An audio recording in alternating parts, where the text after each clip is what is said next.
제34차 지역의료 혁신 정책 세미나 시작하겠습니다. 오늘 세미나 사회를 맡은 저는 대한예방의학회 학술위원장을 맡고 있는 서울대학교 의과대학 의료관리학 교실의 도영경입니다. 그동안 지역의료 혁신 정책 세미나에서는 의료, 돌봄, 기술, 정책 등 여러 범주의 다양한 주제로 다양한 분야의 전문가 연자분들을 모시고 그런 주제를 다루어 왔습니다. 오늘은 인구 감소와 의료기관 축소의 악순환이라는 주제로 지역 시스템 공학 분야의 전문가를 모시고 세미나를 갖고자 합니다. 네, 그럼 오늘 세미나에서 발표해 주실 분을 소개해 드리겠습니다.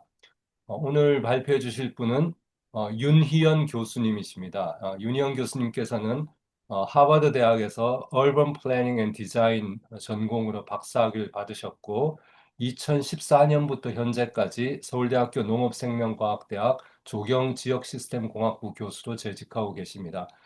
학내에서는 농업생명과학대학 학부장, 학생부학장을 맡으셨고 대외적으로는 한국토지주택공사 자문위원, 서울시 공원조성과제 도시공원위원회 위원 등을 맡으셨습니다.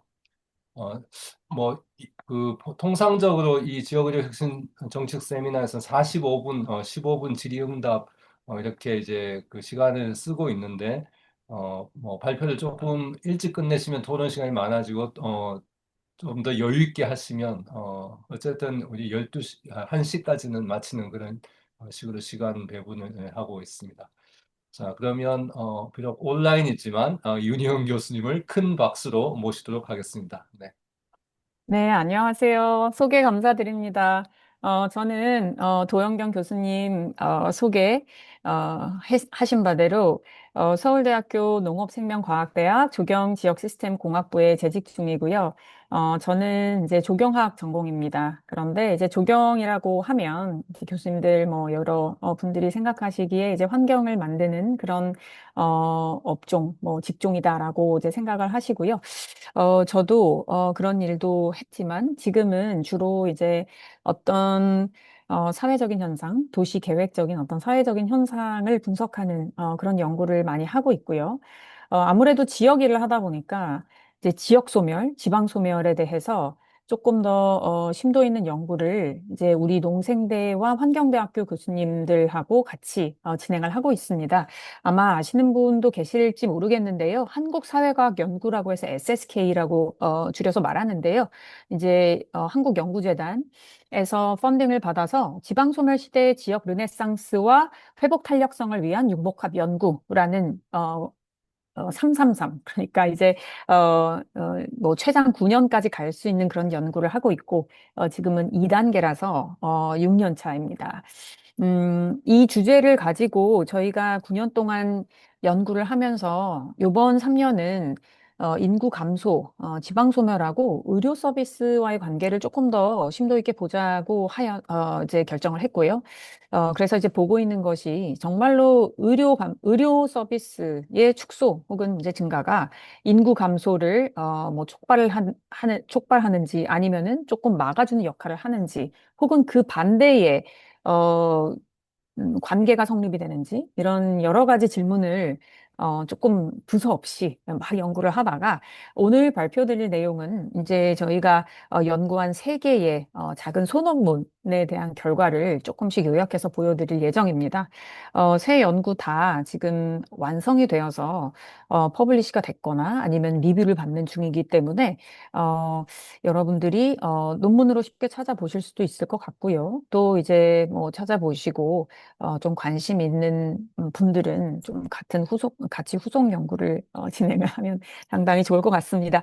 제 소개는 여기서 마치고요. 참, 저는 건강환경계획 설계 연구실이라는 연구실을 운영하고 있습니다. 그래서 축소 지역의 주민 건강을 좀 자세히 보려고 하고 있습니다.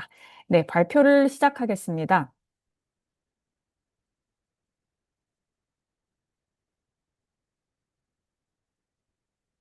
네. 뭐, 설명해 주신 바와 같이 인구 감소와 의료기관 축소의 악순환, 이 타이틀로 발표를 드릴 예정이고요. 음, 지방 소멸시대 지역 의료 재편의 문제, 입니다. 지방이 소멸하면 의료 인프라는 변하게 되는데, 그 의료 인프라가 그 지방 소멸을 가속화시키는가, 그에 대한 질문이, 사실 이 연구의 시작점이었고요. 다들 아시겠지만 지방소멸이라는 것이 정말 우리나라에 상당히 좀 심각한 문제입니다. 우리나라 인구 감소의 추세는 OECD에서도 거의 뭐 1등, 2등 정도 되는 수준이고요. 향후 30년 이내는 대도시만 생존하는 극점 사회로 변할 것이다. 라고 예측이 되고 있습니다. 우리나라는 2020년에 첫 인구 데드크로스를 경험을 하였는데요. 뭐 다 아시겠지만 데드크로스라는 것은 사망자 수가 출생자 수보다 많아지는 그런 크로스 점입니다. 그리고 합계 출산율 또한 2015년 기점으로 해서 지속적으로 감소하고 있는데요. 합계 출산율이라는 것도 역시 아시겠지만 가임기 15살부터 49살까지의 여성 한 명이 평생 낳을 것으로 예상되는 평균 자녀 수입니다.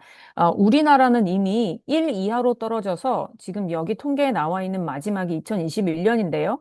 0.81이고 조금 더 뒤에는 0.7 정도까지 내려갔다가 작년에 다시 0.8로 반등을 약간 한 상태입니다.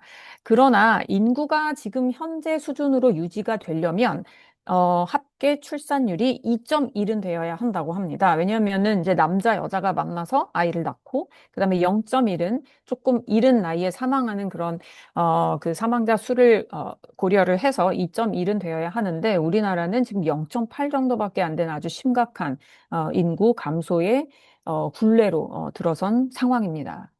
음, 자연 인구 감소도 마찬가지지만 사회적 인구 감소도 상당히 많이 일어나고 있는데요. 이건 어차피 제로섬 게임이기 때문에 어디에서 빠져나와서 어디로 이주를 하는가를 보면은 지방에 위치한 광역시마저도 수도권으로 매년 약 3만 명의 청년 인구가 유출이 된다고 합니다. 여기서 보시면은 이제 그 여러 신문 기사들이 이제 작년과 올해 신문 기사들 나온 걸 보면 강원 인구, 뭐 부산서 뭐 3천 명 이상의 순유출, 뭐 대구 경북 인구 탈출, 뭐 전북 인구 정말 어느 지역 할 거 없이 정말 많은 인구들이 수도권으로 몰려들고 있고요. 이제 뭐 제2의 도시 부산 이런 명맥도 무색할 정도로 인구 감소는 상당히 좀 여러 지방 대도시에서 복합적으로 일어나고 있습니다. 어, 그래서 인구 감소가 일어난다면 지역 의료 서비스는 어떻게 될 것인가에 대한 질문으로 저희가 분석을 하였는데요. 이제 지역 의료 서비스가 축소가 되면 당연히 지역 세태에 따른 의료기관 감소가 지역민의 기본적인 생존과 건강을 위협할 것이라고 예측을 할 수가 있습니다. 다음 페이지도 역시 그에 관련된 신문 기사를 좀 가져와 봤는데요. 의료 인프라 축소는 정말 시작되고 있는 추세고 지방에서 더 심각한 상황입니다. 그래서 보도를 보시면 뭐 연이은 지역병원 폐업, 주민들에게 미치는 영향은 뭐 강원도민 일보에 보면 작년 기사인데요. 의사 한 명으로 연명 뭐 이런 아주 뭔가 정말 심각한 그런 의료 서비스의 공백을 많이 느낄 수가 있습니다. 어, 그런데 또 한편으로는 수도권은 넘치는데 병상수 지역차 심화라는 것을 보아서는 이제 수도권 지역은 상당히 좀 그 오버 서플라이가 되고 있는 상황이라는 것을 또 알 수가 있습니다. 어, 그러면 의료 인프라 축소가 어떤 영향을 낳느냐? 사실 이제 여러 가지 지표가 있는데 그 중에 하나 건강 수명을 좀 보도록 하면은요.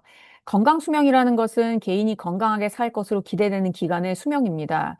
그래서 사람들이 이제 수명이라는 게 있고 그다음에 이제 그 사망에 이르기 전 몇 년은 상당히 건강 상태가 나쁜 그런 상황으로 몇 년을 살게 되는 그런 패턴이 있는데요. 이제 그 기간이 짧으면 짧을수록 좋겠죠. 그리고 건강 수명이라는 게 길면 길수록 좋겠죠. 그래서 이 지금 광역지자체의 기대 수명 및 건강 수명의 격차를 보시면 분홍색 막대가 기대 수명입니다. 기대 수명은 각 지역이 그렇게 크게 다르지는 않습니다. 하지만 건강 수명은 기대 수명보다는 조금 더 편차가 큰 것을 알 수가 있죠. 그래서 요 격차라고 한 요 회색 그래프가 그 격차의 수준을 나타내는 것이고, 이제 표로 정리해 봤을 때 서울의 건강 수명과 기대 수명의 격차는 13.6년이고요. 그다음에 가장 긴 지역은 전북입니다. 16.8. 그래서 이 컨피던트 인터벌을 고려한다고 해도 상당히 좀 큰 격차, 통계적으로 유의한 격차라고 볼 수가 있습니다. 그래서 이제 연구 질문으로 넘어가면은 인구 감소와 의료 서비스 축소 그리고 건강 결과 간의 관계에 대해서 저희가 연구를 했고요. 여기 보시면 인구 감소, 의료 인프라 유지 문제, 의료 서비스 축소 이렇게 세 개로 저희가 정리를 해봤습니다. 그래서 인구 감소는 출산율이 급격하게 하락하고 고령화 추세로 인한 지역 인구가 감소를 하면 의료 인프라를 유지할 수 있는 최소 인구가 충족되지가 않아서 의료 서비스가 축소되는 이 흐름을 우리가 그냥 쉽게 상상할 수가 있고요. 또 이게 지역민의 건강과 생명을 위협하는 아주 안 좋은 결과로 귀결될 수가 있습니다. 그래서 사실 제가 이 발표를 2024년 11월에 한국건강증진개발원이랑 농촌의학, 농촌간호 학회, 그다음에 지역보건학회에서 공동으로 주최하는 추계학술대회에서 발표를 드렸는데 이제 가장 먼저 나왔던 질문은 닭이 먼저냐, 달걀이 먼저냐였거든요. 그래서 사실 저희도 그때는 그 명확한 답을 드리지 못했는데요. 저희가 조금 더 추가로 연구를 하면서 그 추이를 좀 말씀을 드리고자 합니다. 네, 파트 2는 인구 감소와 의료기관 축소의 문제입니다. 기존 수행된 연구들이 거의 인구 감소와 의료 서비스 간의 단방향의 관계를 탐색을 하는데 그쳤습니다. 그래서 복합적인 상호작용을 드러내지 못했고요. 그다음에 의료시설 공급 차원에서 지역 내 접근성에 초점을 맞췄기 때문에 개별 지역에 국한되지 않은 공간적인 관계 탐색이 부족했습니다. 저희는 인구 감소가 의료 서비스에 영향을 미칠 수 있고, 그다음에 의료 서비스가 다시 인구 감소에 영향을 미칠 수 있다는 양방향으로 가설을 열어두고 분석을 했고요. 계속 말씀드린 바와 같이 인구 감소는 의료기관 수익 저하로 이어져서 의료 서비스 축소에 영향을 미칠 수 있고 또 의료 서비스의 부족은 주민 건강 악화를 초래해서 인구 감소에 영향을 미칠 수 있다라는 양방향으로 저희가 열어두고 여기 보여지는 세 개의 분석을 수행을 했습니다. 그래서 공간적인 관계, 선행 관계, 영향 관계 이렇게 세 가지 분석을 좀 순차적으로 말씀을 드릴 텐데요. 공간적인 관계는 인구 감소와 의료기관 분포가 공간적인 상관관계가 있느냐라는 겁니다. 이거는 이제 그 지도를 보면서 좀 설명을 드릴 예정이고요. 그다음에 선행 관계는 인구 감소와 의료 서비스 축소의 선후 관계를 분석하는 것입니다. 아까 말씀드렸던 그 닭이 먼저냐, 달걀이 먼저냐라는 질문에 대답할 수 있는 실마리를 주는 그런 분석이라고 할 수가 있겠고요. 영향 관계는 그러면 인구 감소와 의료기관 축소에 영향을 미치는 그 정도가 어느 정도 큰지를 나타내는 그런 연구를 수행을 했습니다. 분석의 자료를 말씀드리자면 시간적 범위는 2011년부터 22년 총 12년의 자료를 활용을 했고요. 분석 단위는 도서 지역을 제외한 총 221개의 시군구입니다. 그래서 저희가 주로 본 두 개의 변수, 인구 감소하고 의료 서비스, 그러니까 인구의 변동과 그다음에 의료 서비스를 좀 말씀을 드리면 인구 변동은 사실 인구 변동이라는 그 모두를 아우르는 그 변동률이 있고 자연 인구, 그러니까 출생아 수 마이너스 사망자를 인구수로 나눈 자연 인구 변동률이 있고요. 사회적 인구 변동률은 인구 유입에서 유출을 뺀 숫자입니다. 그리고 이제 오른쪽에 보이는 지도가 저희의 그 분석 대상지였고요. 다음으로는 의료 서비스입니다. 의료 서비스를 나타낼 수 있는 지표는 상당히 많은데, 저희가 이용을 한 것은 의료기관 밀도입니다. 그래서 의료기관 수를 시군구 면적으로 나눠서, 이것을 지표로 썼는데, 뭐, 이 이유는 아무래도 이제 강원도 같은 경우 인구 밀도 자체가 낮으면 사실은 이제 의료기관이 좀, 의료기관 수도 작고, 땅이 넓고, 그러면은 의료기관이 좀 띄엄띄엄 있기 때문에, 이 면적분의 의료기관 수로 나눈 것은 밀도를 사실 나타내고 접근성을 또 간접적으로 보여준 그런 지표라고 볼 수가 있고요. 저희가 1차와 2, 3차 의료기관으로 나눠서 의료기관의 밀도 변수를 구축을 했고, 그 다음에 의료 인력 밀도도 역시 보았습니다. 다들 아시겠지만 1, 2, 3차에 특징이 다 있죠. 뭐 의원, 그다음에 병원, 종합병원, 뭐 대학 상급 종합병원급 뭐 이렇게 해서 보통 병상수나 과수로 나누게 되는 것으로 알고 있는데요. 뭐 병상수 30개, 100개 이렇게 잘라지는 것으로 알 수가 있습니다. 그래서 이제 그 분석의 요 페이지가 아마 제가 드린 자료에는 없었을 텐데요. 그래서 이제 저희가 보고자 하는 게 지금 이제 요거는, 그 공간 패널 분석 모형인데, 단순화한 겁니다. 그래서, 저희가 본 게 이제 인구 감소와 2, 3차 의료기관 모형을, 지금 양방의 관계. 그래서 어떤 모형에는, 인구 감소가, 종속 변수로 들어가고, 어떤 그 다음 모형에는 의료 서비스가 종속 변수로 들어가는 이 양방향의 관계를 전부 다 살폈습니다. 그리고 역시 또 뭐, 여러 가지, 인구 변동이나 아니면 그 인구 감소나 의료 서비스에 영향을 미치는 여러 가지 그런 코베리어를 이렇게 제어한, 내역이 이제 왼쪽 표에 들어가 있고요. 이제 결과를 좀 말씀을 드리겠습니다. 이제, 아까 말씀드렸던 공간 패턴 연구인데요. 여기서 보시면 2011년하고 2020년, 22년을 비교한 걸 보실 수가 있고요. 이 그래프를 조금 이 그래프는 단순하게 이해하시면 됩니다. 이게 인구 변동률이기 때문에 붉은색 계열, 그러니까 0부터 양수는 인구가 증가하고 있다. 그리고 푸른색 계열, 이 하얀색부터 파란색, 어, 계열은 이제 인구가 감소하고 있다라는 것을 나타내는 그런 아주 간단한 맵인데요. 2011년하고 2020년을 비교했을 때 정말 그냥 한눈에 보아도 푸른 계열이 2022년에 훨씬 더 많다라는 걸 알 수가 있고요. 그러니까 축소하고 있는 지역이 많아졌으며 이 대도시 그리고 수도권 권역들에서도 역시 인구 감소 추세가 상당히 많이 좀 나타나고 증가하는 것을 알 수가 있습니다. 다음 페이지는 의료기관의 공간 패턴인데요. 이것은 조금 다릅니다. 1차 의료기관, 2, 3차 의료기관, 이제 첫째 줄, 두 번째 줄에 2011년, 22년 이렇게 비교하신 걸 보면은, 두 개가 다, 두 종류의 의료기관이 다 지속적으로 증가되는 것을 알 수가 있고요. 어, 일, 그런데 의료 서비스 중에 1차 의료기관이 95%를 차지하고 있는데, 이 증가한 지역이 거의가 특광역시로 집중해서 증가하고 있다는 것을 볼 수가 있습니다. 그 다음 그래프는 이게 모란사이, 바이베리아 모란사이라는 그런 분석의 툴인데요. 이거는 두 개의 공간 패턴이 일치하느냐, 일치하지 않느냐를 통계적으로 분석한 겁니다. 그래서 이제 1차 의료기관을 보면 2011년, 2022년에 요 네 가지 색상으로 이제 맵이 되어 있는데요.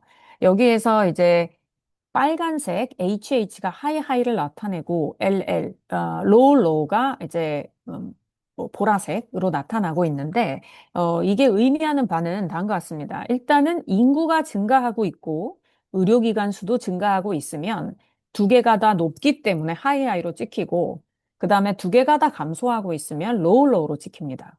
그리고 하나가 증가할 때 하나가 감소하고 다른 하나가 감소할 때 뭐 다른 하나가 증가한다면 이게 미스매치죠. 공간적인 이제 그런 부분이 이제 분홍색과 연보라색으로 찍히게 되는데 지금 하이하이하고 로우가 많다는 것은 인구가 많은 곳에 의료기관이 많고 인구가 증가하고 있는 곳에 의료기관 수가 많고 인구가 감소하고 있는 곳에 의료기관 수가 적다라는 것을 나타내고 있습니다. 뭐 어찌 보면 당연한 건데 이 패턴을 보시면 이 모란사이 지표가 0.042에서 0.172로 바뀌고 있어요.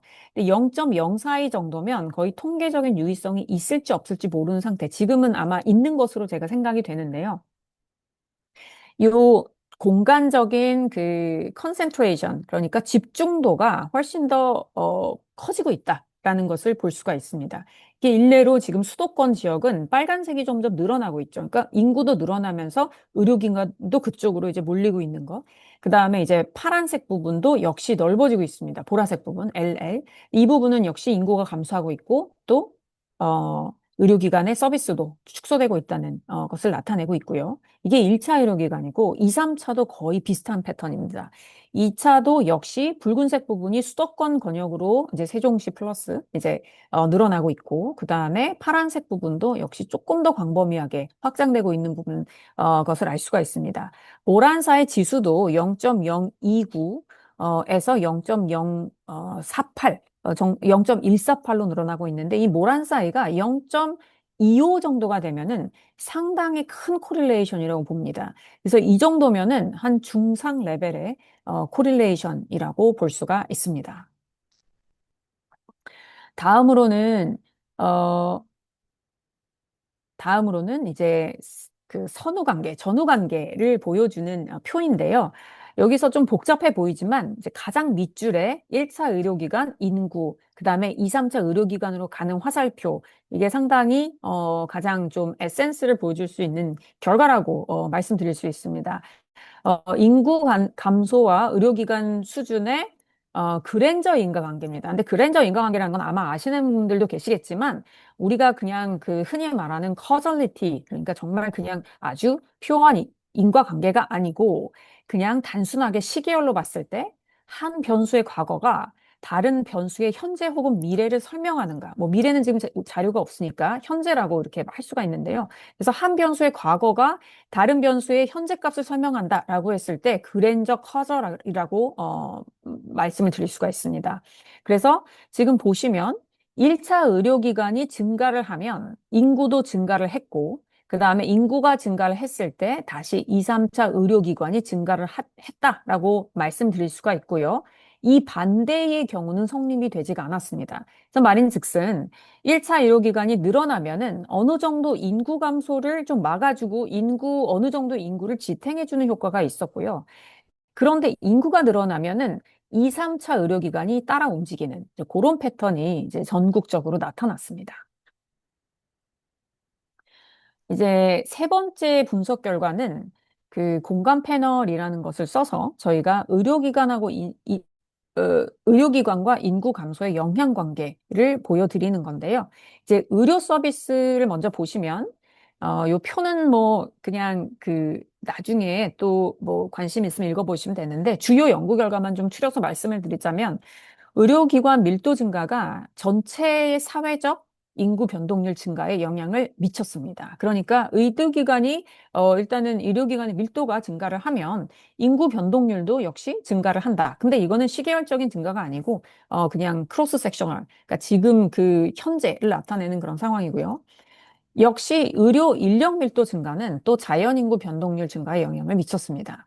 그래서 의료기관의 증가는 인구 유입 요인이며 인구 감소를 완화시킨다라고 저희가 생각을 할 수 있고요. 그 아래 뭐 인구 구조, 경제 여건 이런 것들도 사실 이제 저희가 생각한 그런 결과대로 도출이 되었습니다. 그 다음 페이지는 인구 감소에 대한 설명인데요. 자, 전체 사회적 인구 변동률의 증가는 역시 2, 3차 의료기관 밀도 증가에 영향을 준다. 그래서 아까 그랜저 커절리티에서 본 것처럼 인구 증가가 있어야 2, 3차 기관 밀도도 증가가 된다라는 것을 알 수가 있어서 2, 3차 의료기관은 일단은 2, 3차 의료기관 확대를 위해서는 인구 증가가 분명히 있어야만 가능하다라는 것을 알 수가 있고요. 의료 서비스를 또 보시면 1차 의료기관 인력의 밀도 증가는 또 역시 2, 3차 의료기관 밀도의 증가에 영향을 줍니다. 그래서 즉 1차 의료기관이 많은 곳에 역시 2, 3차 의료기관도 많다라는 것을 알 수가 있었습니다. 그래서 이와 같은 결과를 종합을 하면은, 인구 감소와 의료 서비스의 분포와 공간적인 관계를 보면, 연구기간 전체에 걸쳐서 인구 감소 지역은 급격하게 증가를 했고, 일부 대도시 지역까지 인구 감소세가 확대되는 것을 우리가 시각적으로 알 수가 있었고요. 그 다음에 인구가 감소하는 지역에서 의료기관 수가 상대적으로 적은 의료기관 수가 상대적으로 적은 공간 패턴이 존재하였습니다. 그리고 인구 감소 현상이 지속했을 때 의료기관 축소 및 소멸이 주변 지역에 걸쳐서 연쇄적으로 발생할 가능성을 시사한다라는 것을 알 수가 있습니다. 저희가 쓴 그 공간 패널이라는 것은 사실 그냥 일반적인 패널 분석과는 좀 다른데요. 이제 어떤 면이 다르냐면 한 지역 I라고 하는 그런 한 지역에 있는 어떤 뭐 X 변수의 변화가 Y 변수에 당연히 영향을 미친다고 우리가 가정을 하는데 그 주변 지역의 Y 변수에도 역시 그 해당 지역의 X나 Y의 변동이 그 주변 지역까지 영향을 미친다. 그래서 요 바운더리를 넘나드는 그런 영향까지 고려를 한 것이기 때문에 저희 결과로서 추측할 수 있는 것이 의료기관 축소 및 소멸이 주변 지역의 그 스피로버라고 하죠. 연쇄적인 발생까지 가져올 수 있다라는 것을 이제 시사를 하고 있습니다. 그리고 이제 지방 소멸 위험과 의료 서비스 순차적인 영향 관계를 좀 말씀을 드리자면 1차 의료기관의 변동이 인구의 변동을 가져오고 그게 다시 2, 3차 의료기관 변동을 가져오는 순차적인 인과관계가 도출이 됐고요. 그다음에 의료기관 밀도 증가는 인구 감소 위험을 낮추는 영향 관계와 인구의 증가가 2, 3차 의료기관 밀도를 증가시키는 영향 관계 또한 도출이 되었습니다. 그래서 저희가 영향 관계와 인과관계, 선호 관계를 분석한 연구 결과가 상당히 일치를 했고요. 그다음에 뭐 코베리어스로 우리가 활용을 했지만 지역의 재정 자립도와 개인 소득이 증가할 경우에 인구 감소가 완화된다라는 것도 역시 도출하였습니다. 그 다음에 이제 두 연구, 지금 밑에 이렇게 그 제시가 되어 있는 두 연구의 결과를 조금 축약해서 추가적으로 좀 말씀을 드리고자 합니다. 이것은 인구 감소와 의료 서비스 축소 그리고 건강 결과와의 관계인데요. 뭐 여기 다이어그램에서 보실 수가 있듯이 이제 지역 세태와 지역 건강 수준, 의료 서비스 축소가 이제 지역 건강 불평등이라는 이런 하나의 프레임으로 저희가 이제 볼 수가 있습니다. 그래서 분석 목표는 아까 말씀드렸듯이 인구 감소, 의료 서비스, 건강 결과 간의 동적 상호작용 분석이고요. 저희가 이제 봤던 것은 치료 가능 사망률과 알츠하이머 사망률입니다. 조금 더 구체적으로 제가 봤고요. 치료 가능 사망률이라는 거는 아마 다들 아시겠지만 의료 서비스가 제때 제공되었다면 예방할 수 있었던 사망률입니다.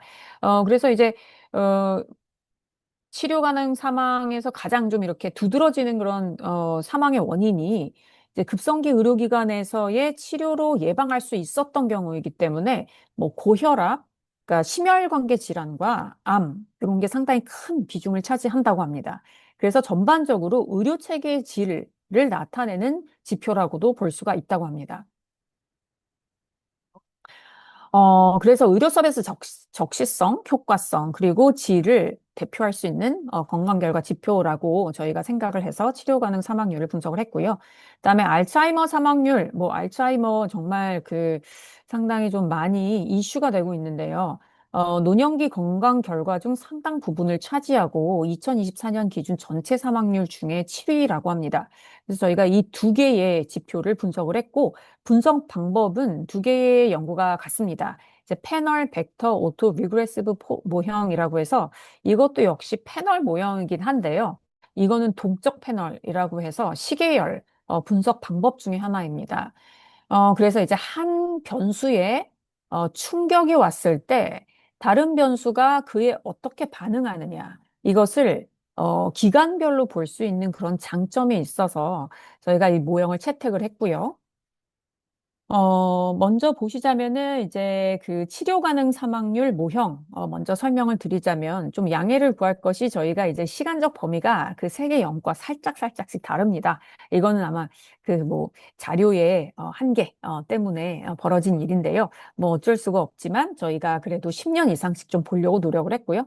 시간적 범위는 2012년부터 22년 총 11년이고요. 분석 단위도 역시 총 229개 시군구입니다. 그래서 치료 가능 사망률과 그 다음에 의료 서비스 중에서 의사수, 그 다음에 입원실 수, 그 다음에 청년 인구 순 유입률로 우리가 지방 소멸하고 있는 곳을 저희가 이제 조금 아이덴티파이를 하려고 하였습니다. 두 번째는 알츠하이머 사망 모형인데요. 말씀드린 바와 같이 시간적 범위는 총 14년, 2010년부터 23년까지고요. 분석 단위, 공간적 분석 단위는 역시 229개의 시군구입니다. 인구 변동률로는 저희가 아까 활용을 했던 그 같은 인구 변동률, 즉 사회적, 자연적 인구 변동률을 모두 포함한 인구 변동률을 사용을 했고요. 알츠하이머 사망률은 노인 인구 10,000명당 알츠하이머 사망률입니다. 그다음에 장기 요양시설과 의료기관 수, 이렇게 저희가 요양을 중심으로 하는 의료기관 수와 그다음에 치료를 중심으로 하는 이 의료기관 수 이렇게 나누어서 제가 분석을 했습니다. 먼저 보여드릴 것이 치료 가능 사망률 공간 패턴인데요. 일단 좀 이제 그 푸른 계열로 지금 표시가 되어 있는데, 짙은 푸른색일수록 조금 더 치료 가능 사망률이 높다는 뜻입니다. 2012년부터 22년까지 치료 가능 사망률이 사실은 많이 줄어들진 않았습니다. 그 의료 서비스의 발달, 뭐 의료 기술의 발달에도 불구하고 아주 크게, 많이 혁혁하게 줄어드는 모습은 보이지는 않았고요. 이 그래프가 이제 주요 연구 결과인데요. 분석 결과인데요. 일단은 청년이 유출되는 지역, 즉 인구가 소멸하고 있는 지역, 을 한번 이제 보시면 이 청년 유입률이 병상수에 나타내는 충격 반응 함수를 보시면 인구가 유입되면은 병상수가 좀 늘어났다가 다시 줄어든다. 그래서 청년이 유입되는 곳에 병상수도 늘어났다. 아까 처음 연구하고 거의 동일한 결과입니다. 인구가 늘어나고 있으면 역시 그 병상수, 병원 수가 늘어나게 되고요. 그다음에 청년 유입률이 늘어나면 역시 의료 인력도 늘어나게 됩니다. 그리고 병상 수가 늘어났을 때 치료 가능 사망률이 이제 뚝 떨어지는 패턴. 다시 올라가긴 하지만, 그래서 뭐 단기간적으로나마 치료 가능 사망률이 상당히 줄어드는 것을 볼 수가 있고요. 반면에 의료 인력이 늘어나면 치료 가능 사망률은 계속 낮은 레벨을 유지를 하는데, 이게 통계적인 유의성은 좀 많이 잡히지는 않았습니다. 다시 한번 정리를 드리면 청년 유입률의 증가가 스텝 5 to 7이죠. 이거는 이제 연도입니다. 기간 동안 병상수 증가를 일으키고 그다음에 청년 유입률의 증가는 장기적으로 의료 인력 증가를 일으킵니다. 그리고 치료 가능 사망률의 반응을 보면 병상수 증가가 있을 때 한 5에서 7년 치료 가능 사망률이 감소를 했고 그다음에 의료 인력 증가는 치료 가능 사망률에 영향을 미치지 않는다. 그러니까 통계적으로 유의하지 않은 결과가 나왔습니다. 그래서 치료 가능 사망률 저감을 위해서는 의료 인력 증가보다도 역시 병상 수의 증가가 조금 더 긍정적인 영향을 미쳤는데요. 아까 말씀드렸듯이 치료 가능 사망률이라는 것이 의료의 질을 나타내기 때문에 그 많은 병상을 보유하고 있는 2, 3차 의료원이 상당히 그 치료 가능 사망률의 을 줄이는데 조금 더 큰 영향을 미친다는 것을 우리가 알 수가 있고요. 그 다음 결과는 이제 알츠하이머인데요. 이 알츠하이머 이제 그 패턴을 좀 보시면 이제 그 위에 두 초록색 계열의 지도들은 인구 변동률입니다. 그래서 이제 조금 진한 곳은 인구가 많이 그러니까 증가를 하고 있고, 연한 곳은 좀 그렇지 않은 곳인데요. 감소하고 있는 곳인데요. 좀 연한 곳이 약간 그 남동 쪽에 좀 이렇게 치우쳐 있고, 그 다음에 좀 짙은 곳이 수도권을 비롯해서 북서쪽에 치우쳐져 있는데, 아래쪽에 알츠하이머 사망률을 보시면 좀 반대입니다. 그래서 좀 북서쪽은 조금 옅은 색깔이고, 그다음에 남동 쪽에 조금 짙은 색깔이 몰려 있죠. 그러니까 이 공간적인 패턴이 조금 이렇게만 봐도 드러난다고 할 수가 있습니다. 역시 같은 모형을 썼기 때문에 비슷하게 이제 해석하시면 되는데요. 인구 변동률이 알츠하이머 사망률에 영향을 줍니다. 그래서 인구가 좀 늘어나고 있는 곳은 알츠하이머 사망률이 오히려 줄어들고 있고요. 그다음에 1, 2차 의료기관은 알츠하이머 사망률에 지속적으로 긍정적인 사망률을 줄이는 그런 역할을 하고 있다는 걸 알 수가 있고요. 그다음에 알츠하이머 사망률이 높아지는 곳에 1, 2차 의료기관도 역시 감소하고 있고요. 그다음에 인구 변동률이 1, 2차 의료기관을 살짝 증가시키는 역할을 하고 있습니다. 그러니까 다시 정리를 하자면 인구 변동률의 증가는 중기적으로 알츠하이머 사망률 감소에 영향을 미치고요. 1, 2차 의료기관 증가는 역시 알츠하이머 사망률을 감소시킵니다. 그리고 알츠하이머 사망률 증가는 역시 또 1, 2차 의료기관 감소에 영향을 미치고 인구 변동률 증가는 중장기적으로 1, 2차 의료기관 증가에 영향을 미칩니다. 그래서 조금 정리를 해보자면 좀 그 그래프와 이제 좀 그 비슷한 내용의 분석이 많아서 약간 헷갈릴 수도 있는데요. 인구 감소, 치료 가능 사망률, 의료 서비스 좀 정리를 해보자면 치료 가능 사망률과 의료 서비스 청년 순유입은 자기 강화적 특성이 있습니다. 그래서 하나가 늘어나기 시작하면 지속적으로 늘어납니다. 그래서 의료 및 건강 격차는 시간이 지나도 계속 이제 뭔가 격차가 벌어지지 이게 다시 줄어드는 패턴을 보이지가 않았고요. 의사 수보다는 입원실 수의 증가가 치료 가능 사망률 감소와 뚜렷하게 연결이 되어 있습니다. 그래서 지역 건강 결과 개선에 물리적 치료 및 관찰 인프라가 중요하다라는 것을 알 수가 있고요.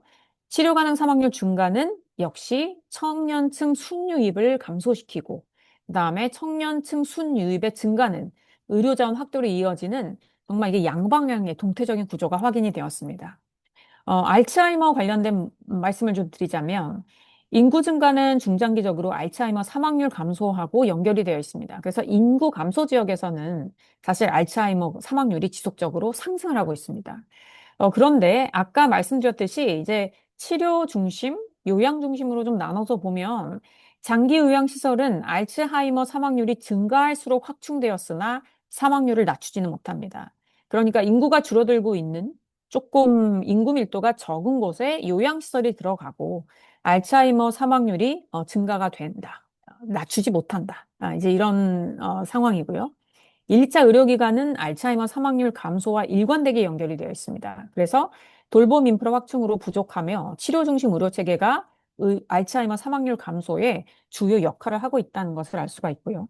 그다음에 지속적 고령화 및 의료 서비스가 확충되지 않았을 때 지방은 환자를 치료하기보다는 그냥 알츠하이머 유병자를 수용하기만 하는 공간으로 전락할 가능성이 상당히 많다라는 추측을 좀 해볼 수가 있습니다.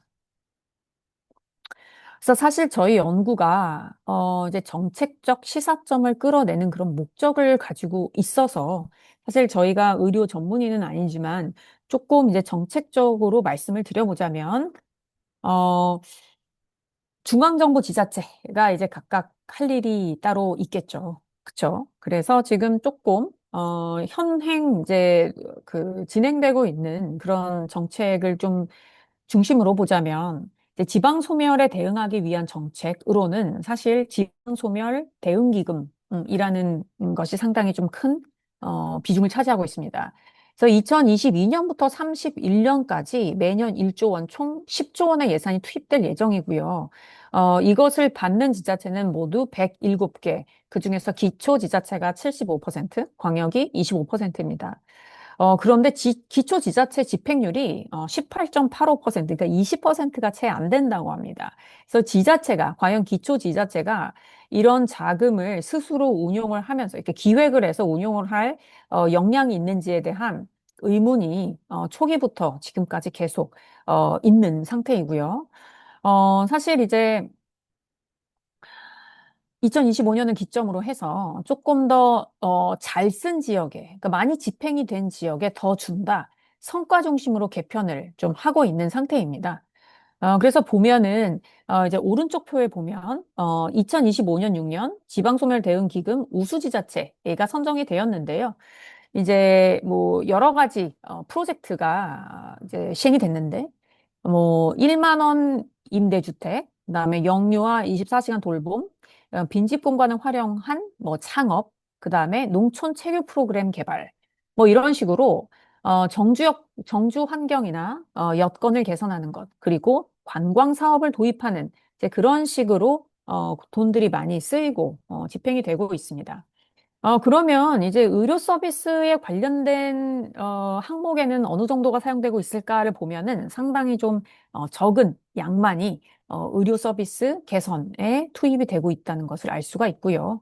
아까 말씀드렸듯이 이제 생활 환경을 개선한다. 그다음에 문화 관광 서비스를 추가한다. 뭐 이런 식으로 많이 좀 활용이 되고 있기 때문에 의료 서비스로 투입되고 있는 양은 상당히 상대적으로 적다라고 볼 수가 있고요. 어, 지금 뭐 이거는 조금 나쁘게 쓰인, 그 약간은 이제, 크리티컬하고 뭐 에센셜하게 쓰이지 않은 그런, 예를 좀 이제 보여드리는데요. 사실 이제 원격 의료와 디지털 헬스케어라는 것이 시행이 되고 있습니다. 아마 다들 저보다 훨씬 더 잘 아시겠지만 보건복지부에서 하는 것으로 알고 있고요. 상당히 많은 예산이 지원이 되고 또 활발하게 집행이 되는 걸로 알고 있습니다. 그런데 일단은 뭐 지방 소멸 대응 기금도 일부 이런 의료 서비스 개선에 좀 활용이 될 수 있지 않나라는 생각을 해봤고요. 사실 이제 경남 하동군이 우수 지자체로 선정이 되어서 2년 연속 그래서 최대 120억 정도를 확보를 한 상황인데요. 이제 경남 하동군에서 하고 있는 게 컴팩트 매력 도시라는 것입니다. 여기 오른쪽에 있는 그림에서 보실 수 있듯이요. 이런 의료 서비스 허브를 마련을 하는 거고요. 여기에는 뭐 별천지 하동의료원, 건강행복학교, 종합병원급 의료 서비스 공간, 뭐 이런 것들이 좀 들어가 있어서, 주민들이 직접적으로 건강하게 살 수 있는 그런 인프라를 마련하는데 상당히 좀 큰 예산을 하는 그런 계획을 세운 상황입니다. 또한 우리나라의 문제점이 이제 시간이 거의 다 되고 있는데요. 한 이제 두세 페이지밖에 안 남았습니다. 네. 이제 우리나라 의료 서비스가 상당히 좀 프라이빗, 가는 그 사적 그런 그 재원에 많이 의존을 하고 있습니다. 그래서 우리나라의 공공의료기관 비중이 5%대라고 합니다. 그런데 OECD 평균이 50%를 넘으니까 이제 우리가 뭔가 사적인 그런 의료기관한테 매달려서 인구가 적은 지역으로 가라라고 하기는 상당히 좀 힘들지 않나. 그래서 좀 공공의료 서비스의 어, 양과 질을 좀 확대할 필요가 있다라는 생각이 좀 들고요. 좀 그 많은 그 논란이 된 의대 정원 확장도 사실 좀 그런 쪽으로 생각을 할 수가 있을 것 같아요. 특히 지금 이제 공보위가 줄어들고 있다고 합니다. 의대생의 현역 입대가 좀 늘어나고 있는데요. 공보위의 복무 기간이 무려 37개월이라 현역병 18개월보다 2배 이상이 길 뿐더러 또 병사의 처우 개선에 의해서 월급도 상당히 병사의 월급이 좀 늘어났기 때문에 굳이 이렇게 지방으로 가서 공부일을 하는 그런 의대생들이 좀 줄어드는 건 너무 당연한 일일 것 같고요. 그래서 이제 우리나라도 2030년까지 지역의대를 신설한다고 하는데요. 뭐, 일단은 의대가 없는 전남 지역 플러스 1 해서 100명 정원, 그래서 두 학교를 좀 만들 것이라고 하고, 이제 지방을 중심으로 해서 의대 정원도 조금씩 이제 늘려간다는 계획이 나와 있습니다. 근데 이제 일본 자치의료대학도 상당히 좀 비슷한 맥락으로 우리가 볼 수가 있는데요. 요 지역 자치의료대학은 졸업 후 일정 기간 동안 농촌 및 격오지 9년 의무 근무를 해야 되는 조건으로 입학을 하게 되고 복무 이행률이 거의 100%입니다. 98.6%. 그리고 이들이 9년 이후에 그 지역에 정착하느냐. 그 정착률도 역시 64%. 그래서 제가 생각했을 때는 상당히 좀 성공적이다라고 볼 수가 있고요.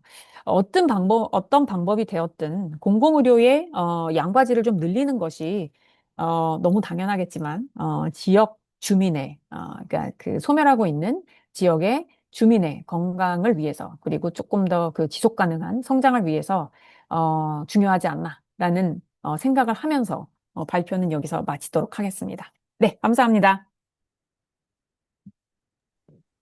네, 감사합니다. 시간도 아주 딱 맞춰주셔가지고. 네. 어, 자, 질문이 있는 분들은, 그 채팅창에, 말씀해 주시거나 아니면 직접, 손을 드시면 제가 받은 기회를 드리겠습니다. 지금 벌써 보니까, 영남대학교 의과대학, 이경수 교수님께서, 어, 이 질문을 언제 이렇게 작성을 하셨는지 모르겠는데, 예, 이렇게, 질문을 현재 6개, 이렇게, 작성을 해 주셨습니다.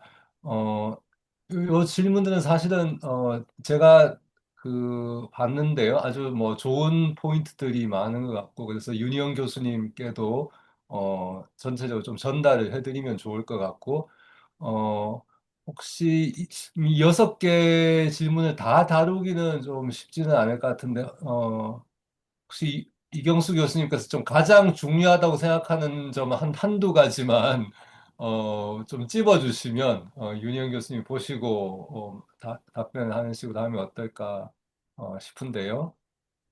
아, 네네. 지금 영상과 마이크 연결되지 않아서. 그러면 제가 그 역할을 좀 하도록 하겠습니다. 그래서 지금 먼저 의견으로 매우 중요하고 의미 있는 연구 결과를 공유해 주신 데 대해 깊이 감사드리고 의료 인프라의 유지의 동력의 결정 요소로서 인구 규모, 인구 구조가 매우 중요하다는 데서 동의를 하셨고요. 그리고 의료 서비스의 제공의 주체와 재원의 조달 방식 등도 중요한 요인이라고 하셨고, 아까 이제 그 우리 민간 의료기관의, 공공의료기관의 비중에 대해서도 이렇게 말씀해 주신 내용과도 맥락이 닿는 것 같습니다. 저도 뭐 사실 비슷한 맥락인데, 어, 저희 21세기 초반에 그 세계보건기구에서 매크로 이코노믹스 앤 헬스라는 그런 프로젝트를 진행을 하면서 뭐 인베스팅 인 헬스 이렇게 했습니다. 그래서 많은 그 개발도상국에서 어, 그 건강이 경제의 어떤 함수, 아웃컴이라고 생각을 그동안 이제 일반적으로 그런 측면에서만 보았었는데 그 작업을 통해서는 건강의 향상이 경제 발전에 오히려 긍정적인 영향을 미치는 그런 방향의 그런 인과적인 경로도 존재를 하기 때문에 이것이 이제 양방향적인 관계로 선순환 구조를 가진다라고 이제 했던 게 저는 이제 좀 오늘 발표를 들으면서 그런 연관이 되었습니다. 그래서 그게 갖는 중요한 정책적 함의는 우리가 건강에 대해서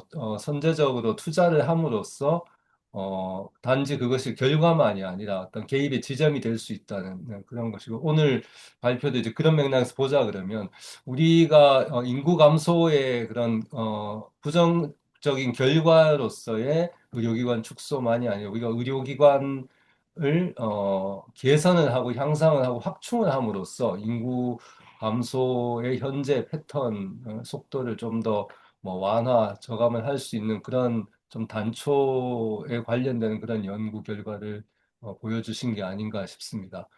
어, 질문 1은 어느 정도 좀 터치가 되었다고 생각이 드는데, 어, 질문 3 한번 좀 제가 말씀드려 보겠습니다.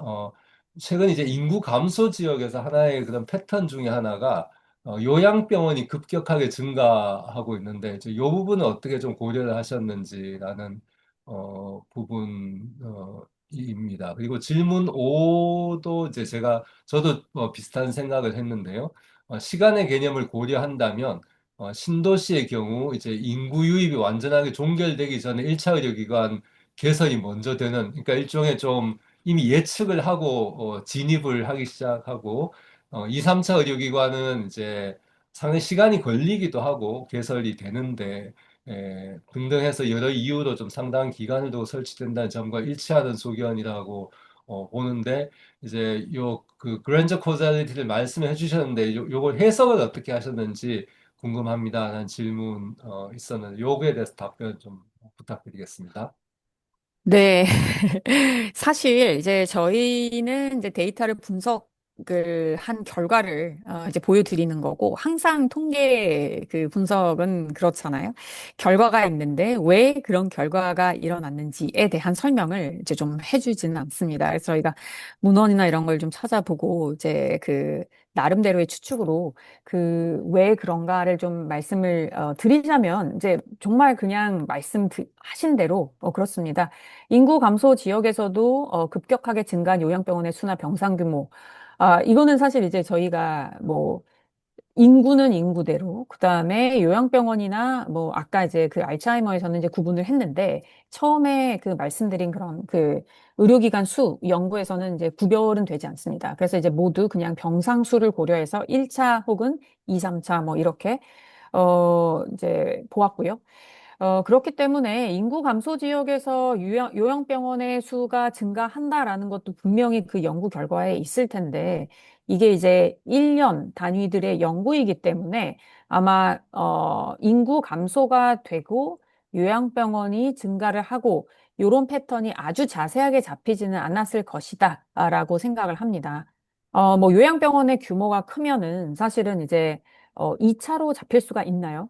그래서 이제 저희 같은 경우는 아마 그 1차 인구 감소가 어 일어났고 그다음에 그러니까 이제 인구가 증가가 인구 1차가 증가가 되고 그다음에 인구가 감소하지 않고 그다음에 인구가 혹시 증가하면은 2, 3차가 따라오는 요런 패턴은 그 이제 전체적인 패턴이고 아마 인구가 감소하고 있는데 요양병원 증가한다라는 것은 사실은 어느 정도는 분명히 있겠지만 그게 약간 그 대세에 잡히는 그런 연구 분석 결과는 아니었다고 생각합니다. 그러니까 몇 개의 지자체, 그러니까 예를 들어서 뭐 수도권, 혹은 수도권 뭐 조금 외곽, 그래서 대도시 주변 이런 데서만 일어나는 약간의 국지적인 현상이라서 그 저희 그 연구의 이제 큰 흐름, 그래서 1차 먼저 증가, 인구가 증가하고 2, 3차가 따라오는 그 패턴 내는 잡히지가 않지 않았나라는 생각이 듭니다.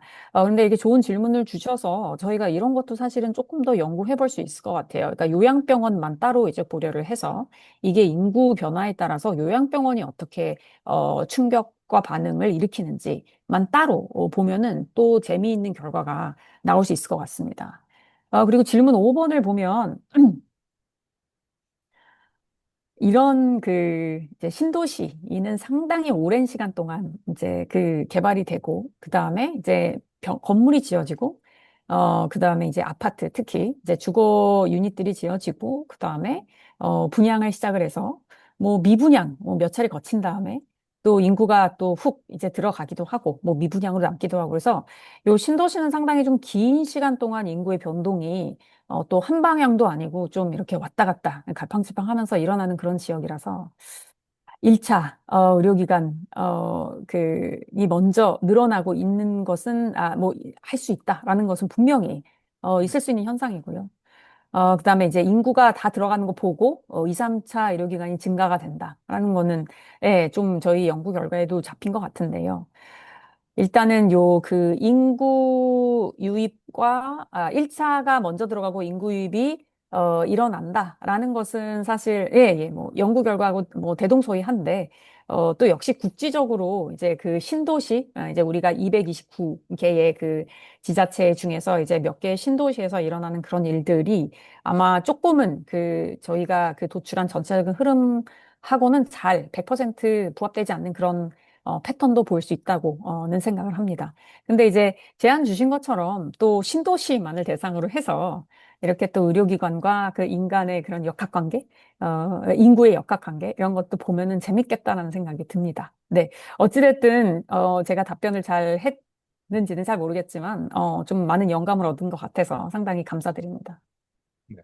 뭐 제가 질문 드리고 나서 이제 그 코멘트 하나 더 남기셨는데 이제 1번 질문 관련해서 그 이제 아까 공공의료기관의 비중이 낮다라는 이제 그 슬라이드를 보여주셨는데 이제 요거를 전체 병상 이런 관점으로만 볼 것이 아니라 공공민간 의료기관의 개수 병상 이렇게 좀 자료를 정리하고 다뤄보셨는지도 질문을 주셨습니다. 네, 그 안타깝게도 저희가 시작을 할 때는 그렇게 구분을 두지는 않았었어요. 그래서 지금 연구 결과는 다 합산한 값이라고 볼 수 있고요. 다만 이제 저희가 막 이유를 찾고, 그다음에 정책적인 어떤 함의를 도출하기 위해서 보니까 공공의료기관이 우리나라가 상당히 좀 다른 나라에 비해서는 비율이 상당히 작구나라는 것을 좀 느껴서 이제 그와 동시에 이제 우리 그 의대 정원에 관련된 그런 논쟁이 한참 일어났었고 그래서 저희가 이제 그런 정책적 함의로 해서 공공의료하고 이제 사적 의료를 조금 이제 언급을 했던 것이고, 그 전까지 저희가 분석을 할 때는 미처 고려하지 못했습니다. 그래서 저희도 좀 아차 싶은 생각이 드네요. 이제 그런 것까지 고려를 했었으면 더 이제 주장에 힘이 실렸을 것 같은데, 그렇지 못해서 좀 아쉽고요. 이렇게 또 의견을 주셔서 저희가 또, 더 연구할 거리가 생겨서, 상당히 좀 감사드립니다. 네, 네. 네, 이경수 교수님 답변 주셨고요. 아, 궁금하였습니다. 감사드립니다. 네, 하셨고 그다음에 전남대병원 김미화 선생님께서 주신 의견 질문입니다. 전라남도는 지금 순천과 목포에서 서로 의대 학교를 유치하려고 하고 있습니다. 100명 정원인데 각각 50명씩 하면 인구 소멸을 막는 방법이 될 수 있을까요? 라고 질문 주셨는데, 네, 의견 부탁드립니다. 너무 어려운 질문인데요. 사실 이제 분석은 할 수 있을 것 같습니다. 이제 어느 정도의 그러니까는 이제 뭐, 일단 100명이 넘어가니까, 2차라고 볼 수가 있는데요. 이제 2차 이상의 어떠한 종합병원 이상이, 설립되었을 때, 그런 인구 소멸을 막을 수 있는지에 대한, 분석을 따로 시행을 할 수가 있고요. 저희가 이제 많이 쓰는 방법 중에 하나가 이제 비선형적인 관계를 도출하는 것 중에 하나가 이제 바로 트레시홀드가 어느 정도일 때 효과가 발휘가 되는지를 볼 수 있는 그런 분석 방법도 있기 때문에 지금 뭐 당장은 알 수가 없지만 50명, 50명과 100명의 차이는 사실 이제 기존에 있는 그런 자료들을 가지고 이제 100명이 되어야만 효과가 발휘되는가 아니면 50명씩일 때는 어느 정도 효과가 분산이 되고 뭐 유의미한 효과가 발생을 하느냐 네, 이런 것들은 사실 볼 수는 있을 것 같은데요. 지금 당장은 잘 모르겠습니다. 아마 여기 계시는 의사 선생님들이 훨씬 더 잘 아실 것 같습니다. 네. 네. 자, 또 추가 질문 예, 의견 있으면. 충북 아, 예. 공공보건지원단장인데 질문 예, 예, 드리겠습니다. 질문하십시오. 예. 사실 우리나라는 뭐 헬기로 15분, 30분 거리에 양쪽 끝과 끝까지 날아갈 수 있는 공간이라서 저는 이런 분석을 할 때 실질적인 접근 가능성을 좀 고려해야지 방금 전남대병원 김미화 선생님 질문처럼 뭐 공공기관이 한두 개 더 필요하다 이런 개념은 좀 이제 달리 봐야 되지 않을까. 그래서 실제로 서비스가 공급이 가능한지, 그 서비스를 민간이 제공하든 공공이 제공하든 서비스 자체에 대한 접근만 해당 그 서비스 필요한 지점까지 간다면, 이제 그런 개념에 저는 약간의 이제 그 기관 중심 서비스 접근량 분석보다는 실제 그 기능 중심에 이런 거를 좀 지표를 만들어야 되지 않을까 생각합니다. 그래서 도로망이라든지 의료 취약지에도 이게 이제 1차 의료 수준과 달리 이제 종합병원이나 대학병원급 수준은 그 나름대로 우리가 접근 가능한 인구 규모라는 개념이 있잖아요. 그래서 이런 분석을 좀 해야 실제로 지역에 있는 흩어져 있는 자원을 자꾸 이게 모아서 쓰려고 하는 노력들이 나올 텐데 이게 아니면 얼마 며칠 전에 있었던 청주 산모 태아 사건도 충청도에서 소아과 의사나 산부인과 의사가 없어서 못한 거는 사실 아니거든요. 이제 이런 부분은 분명히 제도적으로 지금 열어줄 영역이 있는데 이게 지금과 같은 소위 인구 감소와 또 지역 소멸이라는 개념을 볼 때 좀 근원적인 접근법이 아닌가. 그래서 저도 여러 질문들이 나와 있는 것처럼 실제로 이 단순한 기관 수 개념보다는 좀 다른 개념의 지표들을 개발해야 될 필요가 있지 않을까 하는데 혹시 그런 쪽에서 좀 이게 시도하고 있는 내용들이 좀 있으신가요? 뭐 그런 게 좀 궁금합니다. 네, 아직까지는 없고요. 정말 좋은 말씀 감사합니다. 사실 이제 저희가 통계 분석을 할 때 이제 주로 쓰는 방법은 각 지자체를 뭔가 이렇게 컨테이너, 그러니까 뭔가 다른 지역으로 영향을 주고 받지 않는 그런 정말 닫혀 있는 그런 공간 단위로 보고 거기 있는 의사 수, 뭐 거기 있는 인구 감소율, 뭐 증가율 이런 것들을 이제 그냥 정말 1대1 매치하고 지금 뭐 저희 방법 같은 경우는 이제 스피로버를 좀 고려를 하긴 했지만 보통 그런 식으로 통계 작업이 이루어지기 때문에 아까 말씀 주신 것처럼 그 서비스 영역, 특히 이제 어떤 한 병원의 배후 지역의 크기가 물론 이제 병원마다 다 다를 텐데, 그리고 또, 도로망이나 이런 헬기, 이런 접근성, 이런 조건도 다 다를 텐데, 사실 그것들을, 전부 다 고려하지는 않았습니다. 또 전국 단위다 보니까요. 그런데 이제 말씀 주신 대로 사실 저희가 그 지자체, 시군구, 바운더리가 아니고, 각 병원의 그 배후 지역, 바운더리를 새로 작성을 해서 그것으로 사실은 이제 연구를 하면 그러면 훨씬 더 의미 있는 결과가 나올 텐데 또 역시 통계적인 한계가 인구 증가나 감소가 전부 다 또 시군구 단위로 추출이 되기 때문에 그 상당히 그 자료의 단위가 맞지 않는 그런 어려움이 있습니다.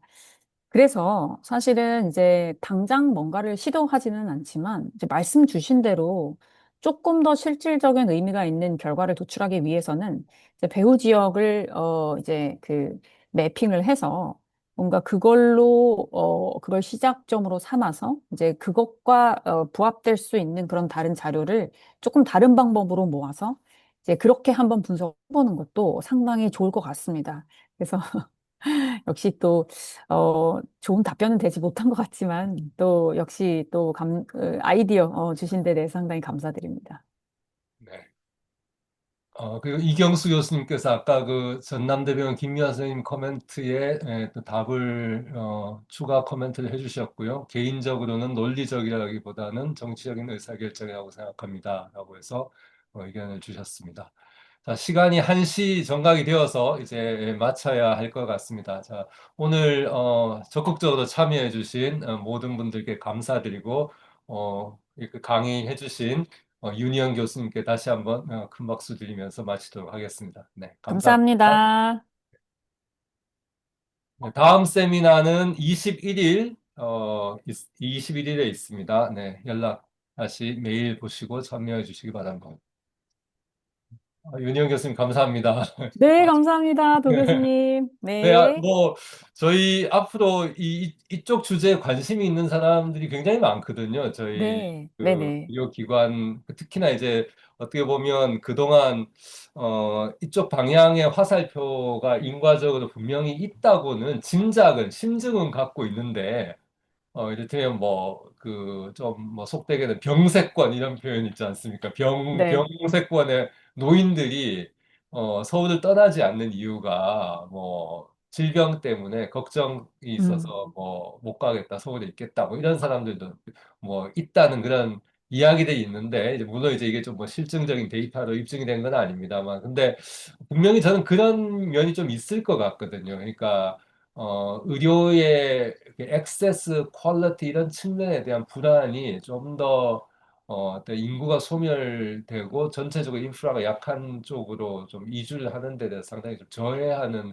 효과들이 분명히 있을 거기 때문에 저는 그 방향의 화살표에 대해서도 좀 더 관심을 갖고 그쪽을 좀 음, 음, 레버리지 삼아서 그러니까 지역 소멸의 결과로서뿐만이 아니라 그것을 완화할 수 있는 하나의 어떤 개입의 지점으로서 정책적인 수단으로서 의료의 확충 강화라는 부분, 특히나 이제 그게 공공적인 개입, 왜냐하면 수요 기반으로 접근하게 되면 민간적인 접근은 지금 그게 어렵다는 것이 이제 여러 데이터를 통해서 나타나기 때문에 특히나 이제 공공적인 개입의 지점들에 대한 정당화의 근거를 제공을 해준다고 생각이 들어서 네, 아주 예, 관심 있게 잘 들었습니다. 네. 감사합니다. 실망시켜드리지 아니, 않았나 전혀 아닙니다. 네. 싶습니다. 네, 앞으로 저희 네, 혹시 이 영광 캠퍼스에 오실 일이 있으면 연락 네네. 주시고 부탁. 네, 저도 관항에 가면 연락드리도록 네. 하겠습니다. 아, 네. 꼭 연락 주십시오. 네, 예, 예. 그럼 또 네. 뵙겠습니다. 네, 오늘 감사합니다. 감사했습니다. 네. 네, 감사합니다.